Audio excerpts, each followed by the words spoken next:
Down in the darkened radar room, the operators watch for the echo of the balloon on the screen. The range and bearing of the balloon is read off once a minute and passed by loudspeaker to the Met plotting office. So you see, plotting the course of the balloon as it sails along in the wind gives us vital information about the speed and direction of the winds at various heights. All this time, another fellow is picking up the signals from the tiny transmitter on the balloon. I told you about it earlier, do you remember? Well, these signals, representing different frequencies, appear as wavy lines on the screen. A record of these frequencies is passed on to the computer, who works out the pressure, temperature, and humidity from them. This is usually the Met Office's job, and it might well be done by yours truly. All this information is sent out by radio. Similar reports are made by other weather ships, and together they enable the forecasting offices of each country to make up weather maps which form the basis of all weather forecasting.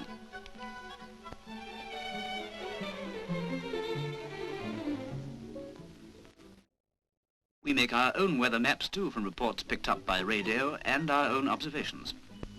But let's change the subject and talk about life off duty for a change. Food, for instance. You'd be interested to see our galley, Susan, where all the cooking and baking for the whole ship's company is done on a coal-fired range. Even you, I think, would find it tricky to keep the pots and pans from falling off the stove in a rolling ship.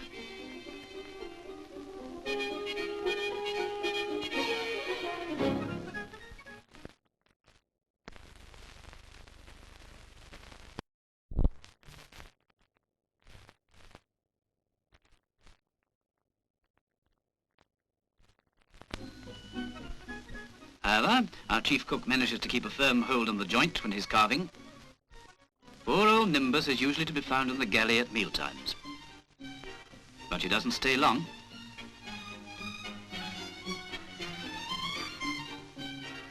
She's usually luckier in the petty officer's mess. Then off she goes to the wardroom, where she collects her ration of milk.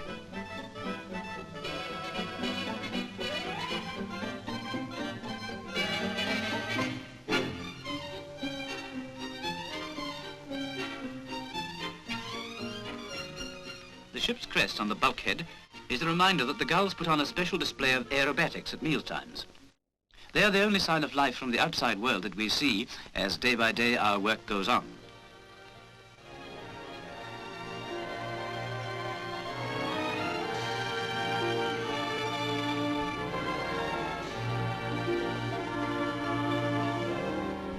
But the routine jobs have to be done, whatever the weather.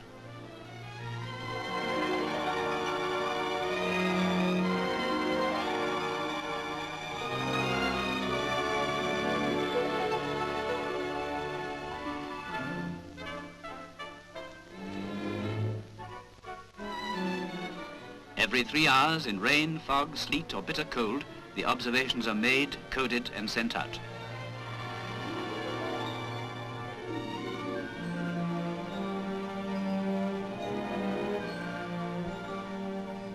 At the end of a watch, one is glad of a little relaxation. One of the favorite pastimes is card playing, and you'll usually find a game of cribbage going on in the wardroom during the dog watches.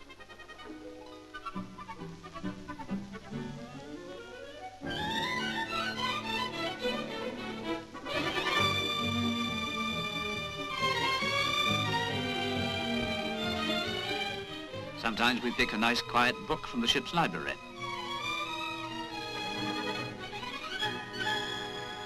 The lads on the mess deck enjoy reading too.